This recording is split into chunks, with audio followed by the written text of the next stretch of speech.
morning, everyone, and welcome to part of our conference series as we lead up to the 2020 conference. My name's Sam Mead. I'm really excited to be joined by Rebecca Kardos, CEO and Managing Director of Aurora Energy, and Kane Ingham, GM People and Commercial Services at Aurora Energy. And welcome. Thanks for joining me today. The team at Aurora they are Tasmania's leading energy retailer. They are for Tasmanians, by Tasmanians, and I've been very privileged to do some work with this organisation over the last few months, and they've been on quite a journey. They've been measuring their culture since 2014 for every couple of years, and culture has played a key role in this business transformation. What they've seen in that period is significant progress, but it came to a point in 2018 where that progress hit some road bumps. And subsequent to that, some significant changes were made in that transformation. And I'm very excited to say in 2020, when they've remeasured their culture, they've seen significant progress against humans, encouraging and affiliative and growth in all of the constructive styles, and a reduction in the defensive styles. So amazing results. And I'd really love to ask yourself, Rebecca and Kane, some questions about that journey. You know, you've been on quite that business cultural journey. What are some of your reflections as you look back from 2014 to today? Yeah, I think it's a really good question, Sam. And I think what our journey really shows is how intertwined strategy and culture is. And if your strategy is stagnating or struggling to gain traction, so too will your culture, and vice versa. If you're not, your culture is struggling and you're really unable to engage your whole people, then you'll find that you're just not making the traction on your strategy. And I think our results really show where we've made gains. The strategy was on point. We were really making some great traction. We were, achieving goals. But then, like in 2018, we really got to this really challenging point. And through that, over the last couple of years, we've been able to reignite the strategy and realise, okay, this is what we need to do. And as a result, our culture results are the best they've ever been. I'm curious, have you noticed that link to performance as a result of such a strong culture result as you see in 2020? Look, it's probably been best exemplified through COVID-19.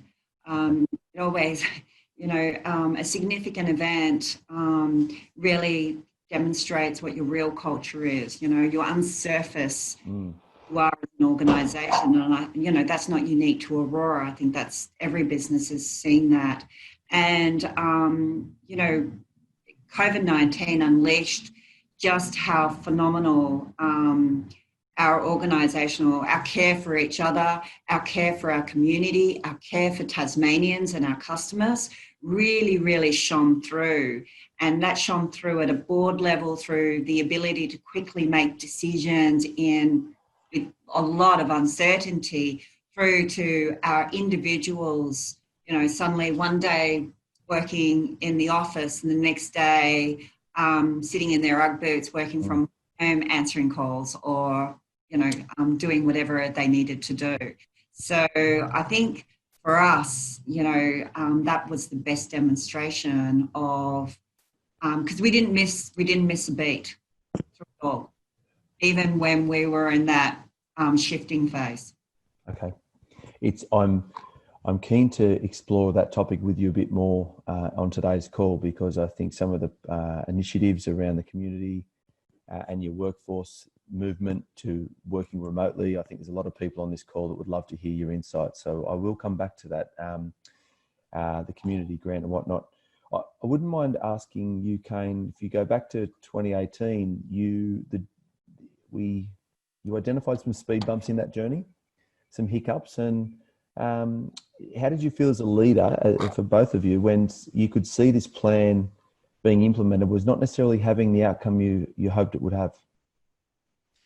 Yeah, sure. I think pretty frustrating, to be honest. To be frank, I think there was times where you feel really, well, I felt really hopeless and ineffective leader. I think we had a really good idea of what our aspiration was. For a number of reasons, we just couldn't get traction in delivering to that. And I think when you have sort of like you have a passive culture like us, and as leaders, it's really hard to get to the bottom of what's going on in those sort of environments. So you don't get the data or the insight to informed actions and decisions to address the real issue. And so you end up just, you have all these things you're trying to do to create speed and get the momentum you want as an organisation, but nothing happens. And it was a really frustrating time, I think personally, but also as an executive, it was. And I think that's what really showed up in our results in 2018 is I think every single person in the organisation was just seriously frustrated. And, we're trying everything, but they weren't the right things. Interesting. So then in 2018, it was this moment that at an exec level, you as a leadership team, you identified that some change, something, you weren't trying the right things. Was it a line in the sand moment for you as a group, or was it a number of conversations? I would love to hear from you about that massive pivot that you took as a team.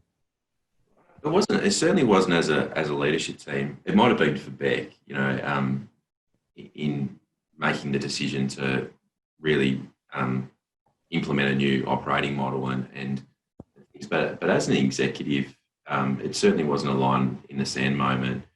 Once we made the decision we were going to reset the operating model, or as the organisation made the decision, what came off that was effectively a change in the executive team, both the makeup and the number. So it wasn't really until towards the end of 2019 that we got we got an executive that we knew were going to be there into the future, and that's when as an executive when we started spending a lot of time together, working out what's the type of leadership that we need as an organisation if we're going to be successful. We spent a lot of time understanding who we were individually, and we also we went and visited a lot of other organisations. What does success look like? How is success manifested for these other organisations? What could we bring back? So it was into this real deep forming stage as a leadership group. Thank you. I'm keen to talk about the enablers, because that pivot point in 2018 where you had to focus on new initiatives to bring to life the culture that you'd imagine and the strategy, you said about this deep forming stage. I'm keen to learn what were some of the big focus areas that you as leaders, but then for the organisation that you implemented. I think Kane kind of talked about it, is that we got to this point where, I got to this point where I realised that everything we were doing some great work, but none of it was fundamentally going to enable our strategy, culture, aspirations. So hence the operating model reset was born. We recognise if we're going to, so our aspiration is to reimagine the Tasmanian energy experience. Well, to do that, we had to reimagine Aurora Energy, and not just reimagine around the edges, fundamentally reimagine it from its core. So hence we started this really, really quite intentional transformation journey. And when I talk about operating model, I mean every aspect of our operating model, how we were organised, our systems and processes, our ways of thinking, and hence our culture as well. And I think once we understood fundamentally how much we needed to change and what that looked like, then we started seeing momentum and traction, and we saw our people kind of going, oh, now I get it. Now I can see how my action contributes to the strategy. And I think that was, for me, the line in the sand, speak, in that pivotal moment where we had to be really bold, had to be really brave. When you do things like that, you impact on people. You have to make investments and choices. But what we've learned through that is it was the right investment. It was the right choices, and organisationally, we are a much more fit organisation as a result. The 2020 culture data would suggest that it's real recognition that the changes that you made there are really working for you. How did you approach that change as a team? How did you? That sounds like a significant transformation inside, to then lead to your customers. How did you approach such a significant change agenda there? We assembled a team, and we couldn't do it within. We had to do it on the side because we're fundamentally changing the within. So the first team to be impacted was our people experience team. So we started with our corporate services. So we reset the corporate services functions first. So people, finance, commercial areas, all of that, governance. So that's where we started. And we started there intentionally because that's a good place to learn as you go as well. But we had very clear guiding principles about what it is we were achieving. We had very clear change principles in terms of how we would lead through this change. And also what we established a change network. And the change network were not necessarily leaders, but influencers within our organisation who actually led through alongside us, with no real relationship with the formal leaders, but they led the discussion around, well, what does the organisation need to be like? We created new values. As we were resetting our business, we also reset our organisational values. And we often do things sequentially. We did them in parallel to great effect, because that then helped inform us, well, okay, this is, and we didn't come up with the values, we co-created them, because that was one of our change principles, was co-creation. So the change network led that piece, and the change network engaged with the vast majority of our people to say, well, what are the values? What do we need going forward? If this is the strategy, how do we want to be in delivering that? And, the values, I think, are testament to themselves, Sam. Curiosity, every day as a personal best, customer obsessed, together we thrive. And we didn't create those. The organisation did in response to the strategy.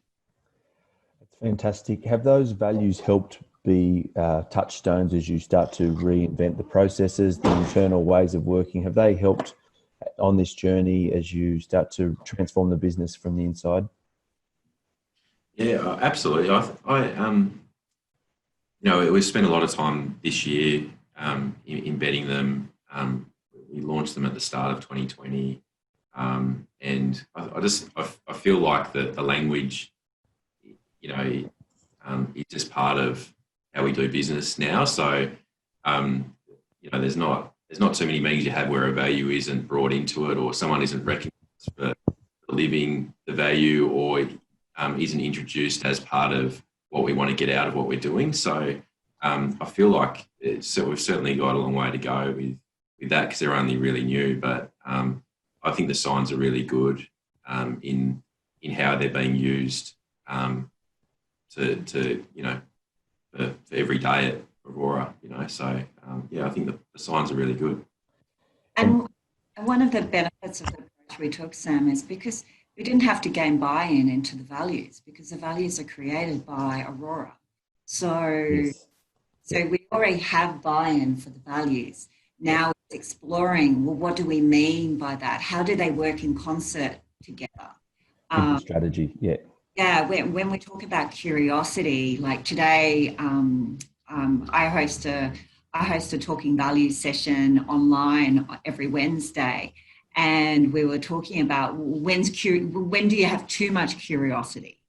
What are the experiments that you need to conduct versus just being a mad scientist and conducting too many experiments?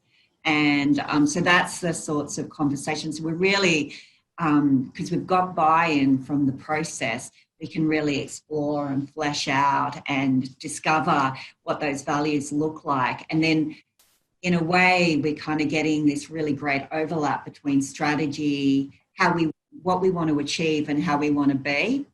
And the two are coming together, which is that really lovely sweet spot.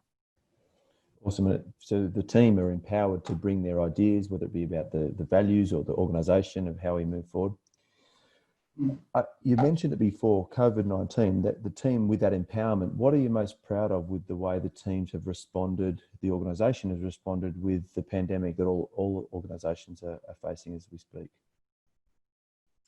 Yeah, it's interesting. Look, it's really crazy to think back, to February, March. Things just escalated, just so quickly. I think, we're pretty proud of our response. I think the adaptability of our leaders, our workforce, to effectively be able to pick up, their workstations to technology, be able to operate remotely within a week. And that's what happened. I can remember being in a meeting and the incident controller said, look, we need to be home in a week. We need to be operating fully out of this building within a week. And we did it. And we did it in a way that meant that our people felt looked after. We did it in a way that they were able to still be productive as a workforce. I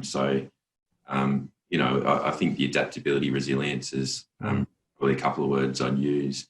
And it wasn't just for that week. The following 3 or 4 months, the way that we, evolved how we were looking after our people, the rhythms that we put in place to make sure we were still productive, that we were still connecting with our people, were, I can say that I think we responded really well in place. Now we're in this mode of, well, how do you, like everyone else, how do you take the learnings from the last 3 or 4 months and implement or make that as a part of your business from day to day without COVID? I think that's a question a lot of people would be grappling with. What have you noticed about the team's response and the customer's response to your ability to be agile and resilient in that time? Our customers have been really great. I mean, we pulled together a COVID support program pretty early March. I think we established that. So the interesting thing is, we went going through this period of where there was high personal anxiety for your own family and everything. And our people did, they just picked up their whole work and took it home, and we didn't miss a beat. But also, at the same time, our customer needs were escalating too. Yes. And so our workload actually increased, not diminished through all of this. So what we also observed is our customers really appreciated that the support we quickly put in place. Government also put in support programs that we then facilitated. So we were able to get this agility. Yes. That we haven't necessarily, sometimes I think we get in the way of ourselves. So COVID stripped away all of that, and we just got on with it, and we got this agility, which is what we need to now capture. And but I think one of the things we did for connection, given that we were operating from the homes across all of Tasmania, is we did a initiative at 10 minutes at 10 every single Tuesdays to Fridays as a connection piece. And we wanted to make sure everyone could participate, even those who are on the phone in the contact centre. And so we put a message on our IVR telling customers that there was no agent available for this 10 minutes because we need to connect as a team.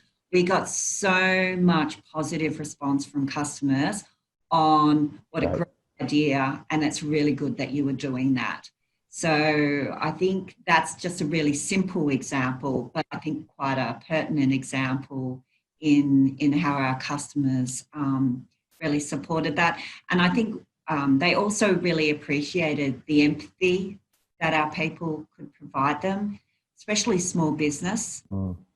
Small business, Tasmania has the highest proportion of small business of any of the states in Australia.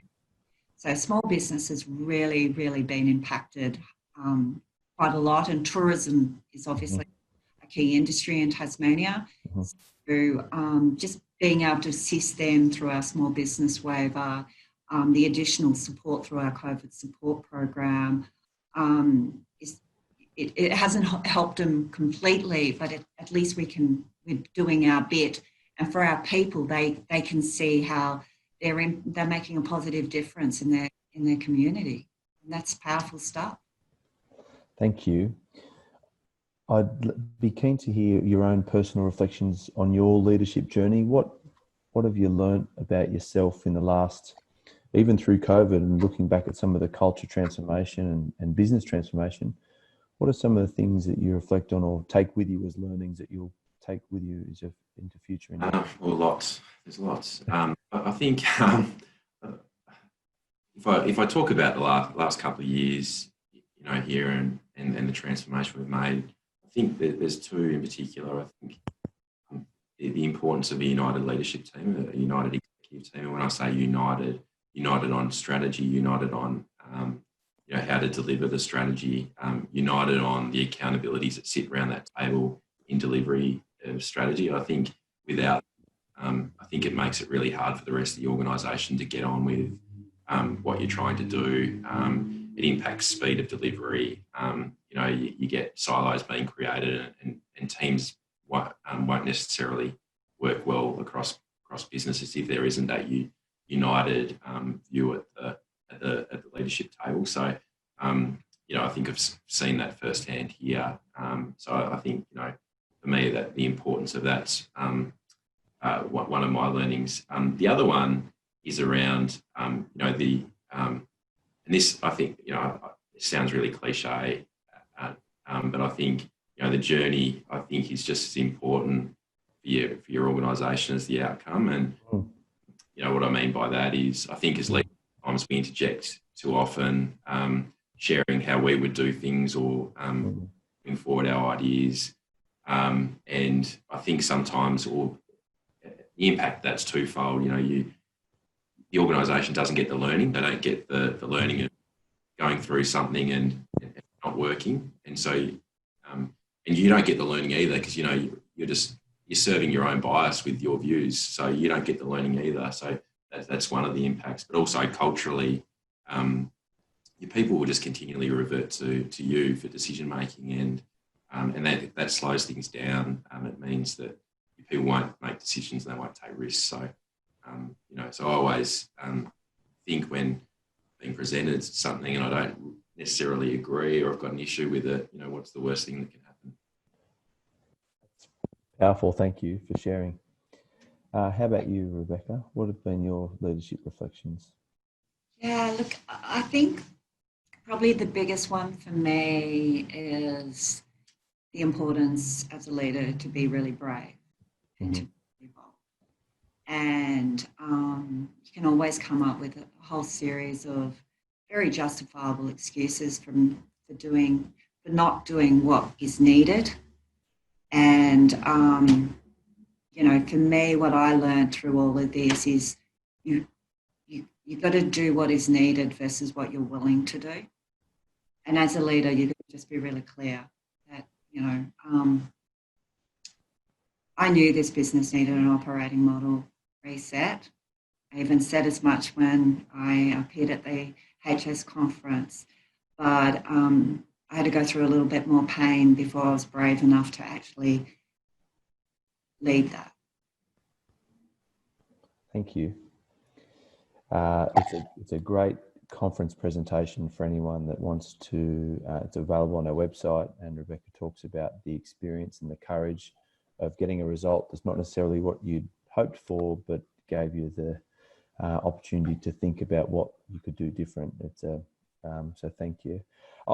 I'm keen to, what's next for Aurora? Where to from here? What are you excited about focusing on as a team, as an organisation? What does the future hold?